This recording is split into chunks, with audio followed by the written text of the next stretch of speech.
Assalamualaikum warahmatullahi wabarakatuh. Berjumpa kembali dengan saya dalam channel pemaparan koneksi antar materi modul 1.3.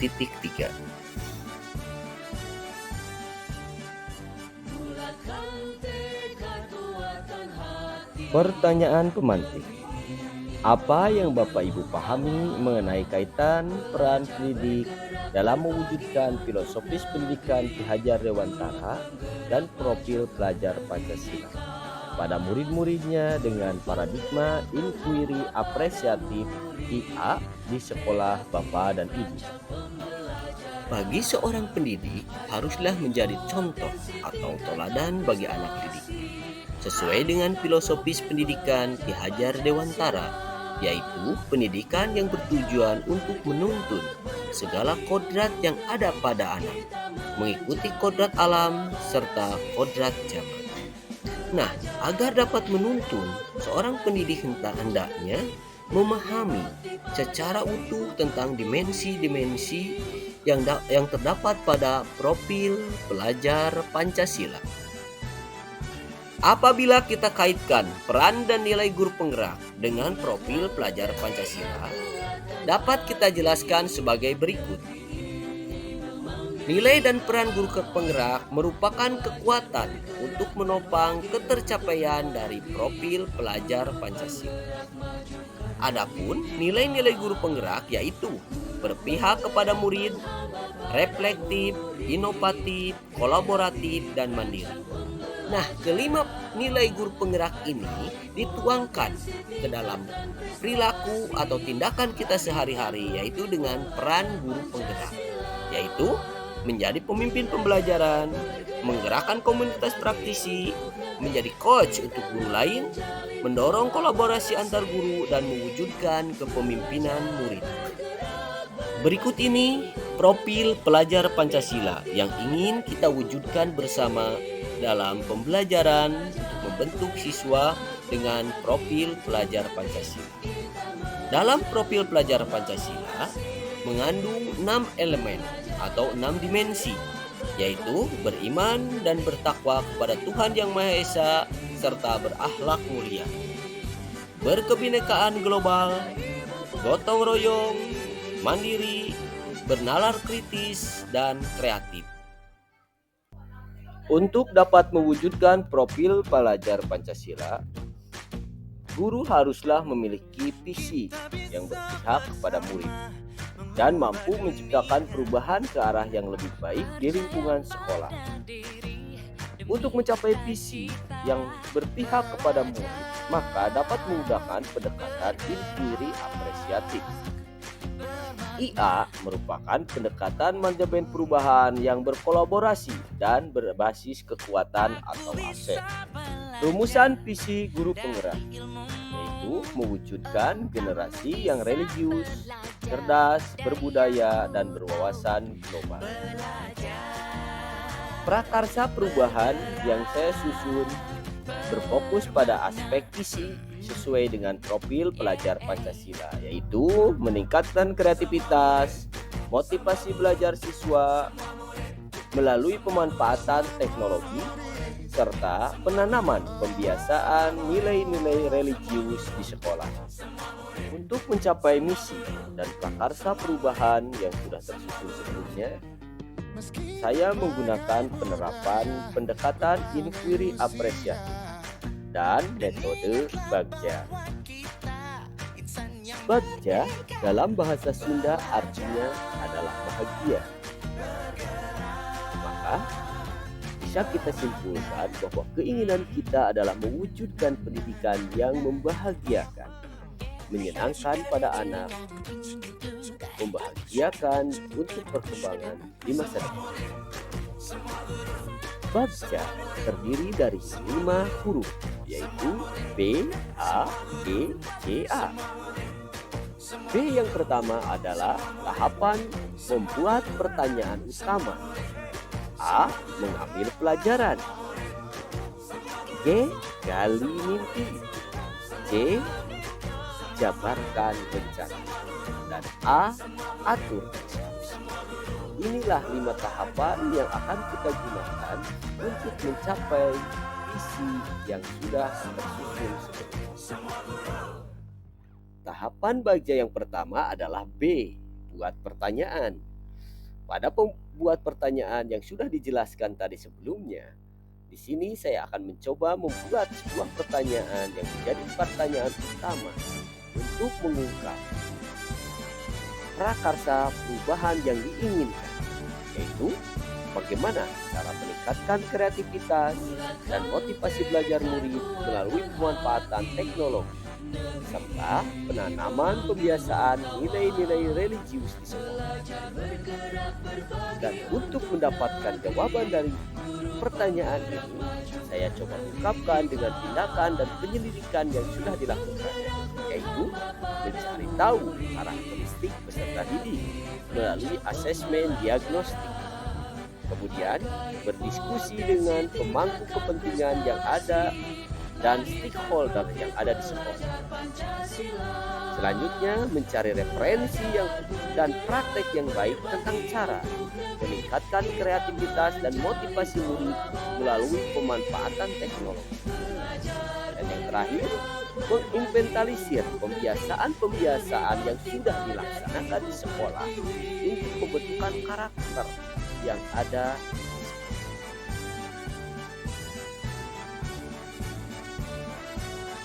Tahapan bagja selanjutnya adalah A, ambil pelajaran.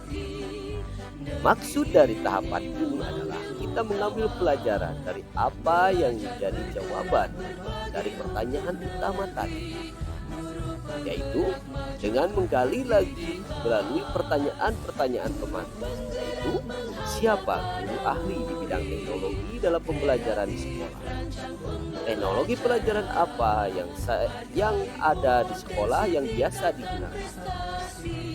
Kemudian bagaimana mencari teknologi pembelajaran yang sesuai untuk meningkatkan kreativitas dan motivasi belajar siswa. Selanjutnya, bagaimana cara merealisasikan kebiasaan kegiatan pembentukan karakter tersebut. Nah, dari 4 pertanyaan itu, saya mencoba menjawab dengan tindakan penyelidikan, yaitu mencari referensi guru yang memiliki keahlian di bidang teknologi pembelajaran yang ada di sekolah kami. Kemudian, mencari juga referensi berupa media atau teknologi pembelajaran yang sesuai untuk meningkatkan kreativitas dan minat belajar siswa. Selanjutnya, mencari referensi jenis-jenis kegiatan yang sesuai dengan pembiasaan kegiatan pembentukan karakter, baik itu diambil dari lingkungan sekolah ataupun dari luar lingkungan sekolah kita atau pada komunitas-komunitas praktisi yang ada di wilayah. Hal ini sesuai dengan ATM, amati, tiru, dan modifikasi. Setelah kita mampu mengambil pelajaran, maka selanjutnya adalah gali mimpi. Tahapan bagja pada gali mimpi ini adalah bagaimana harapan, cita-cita yang kita tuangkan untuk mencapai prakarsa perubahan atau prakarsa perubahan apa yang kita inginkan terjadi di sekolah. Nah, untuk mencapai itu, saya mencoba dengan 4 pertanyaan pemantik, yaitu apakah pemanfaatan teknologi dalam pembelajaran dapat meningkatkan kreativitas, motivasi belajar siswa. Selanjutnya, bagaimana pengaruh kolaborasi melalui tim teaching untuk menerapkan pembelajaran berbasis teknologi. Bagaimana penerapan pembiasaan nilai-nilai religius dikaitkan dengan kegiatan-kegiatan di sekolah? Dan apa dampak kegiatan tersebut bila dikaitkan dengan profil pelajar Pancasila? Dari 4 pertanyaan pemantik itu, tindakan yang saya lakukan yaitu melalui kolaborasi observasi diperoleh hasil meningkatnya kreativitas dan motivasi belajar peserta didik. Selanjutnya, terjadi sinergi antara stakeholder yang ada di sekolah untuk memaksimalkan pembelajaran berbasis teknologi serta pembiasaan nilai-nilai religius di sekolah secara berkelanjutan, serta tertanamnya profil pelajar Pancasila dalam diri peserta didik.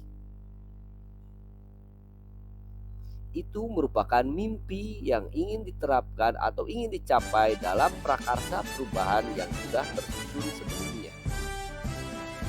Setelah kita bisa menjabarkan apa mimpi-mimpi kita pada tahapan gali mimpi, maka langkah selanjutnya saya akan mencoba menjabarkan rencana yang akan dilakukan.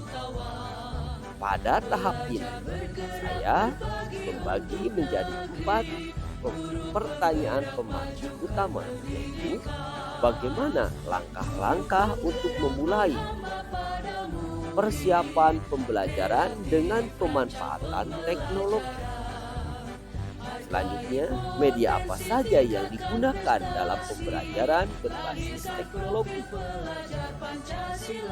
Bagaimana usaha agar pembelajaran di kelas dapat diterapkan dengan pemanfaatan teknologi secara berkelanjutan?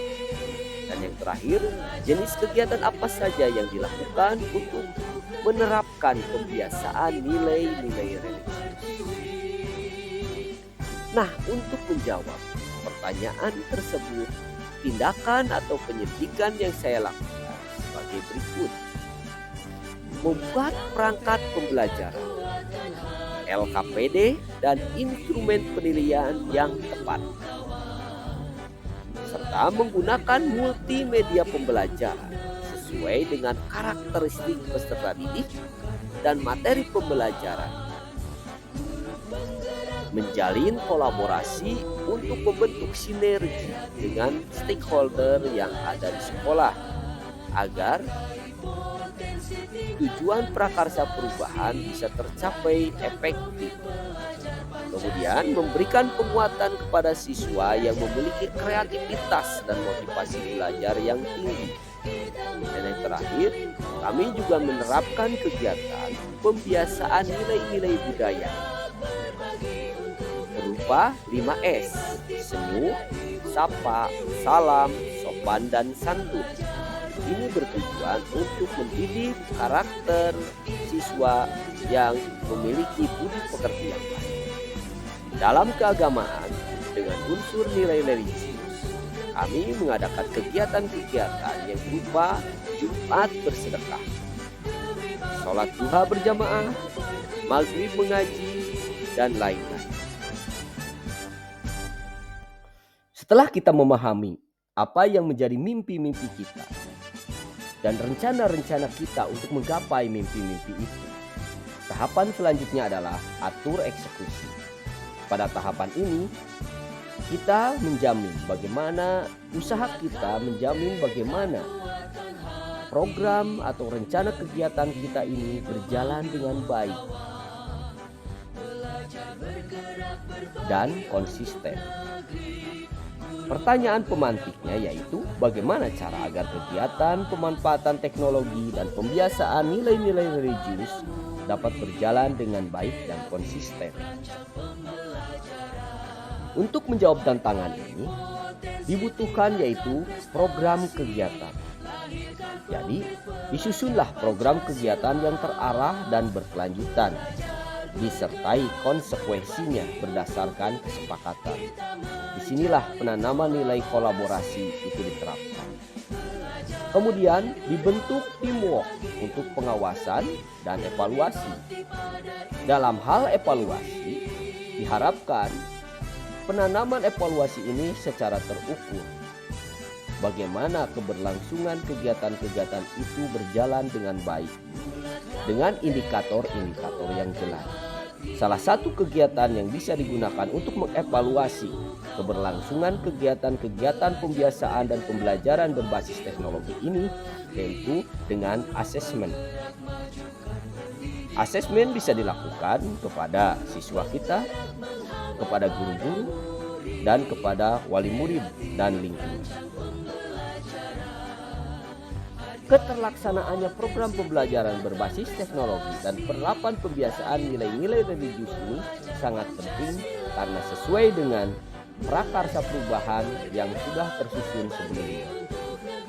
Dengan demikian, prakarsa perubahan ini akan menggapai visi yang sudah kita harapkan bersama, yaitu mewujudkan generasi yang religius, cerdas, inovatif, berkebudayaan, dan berwawasan global.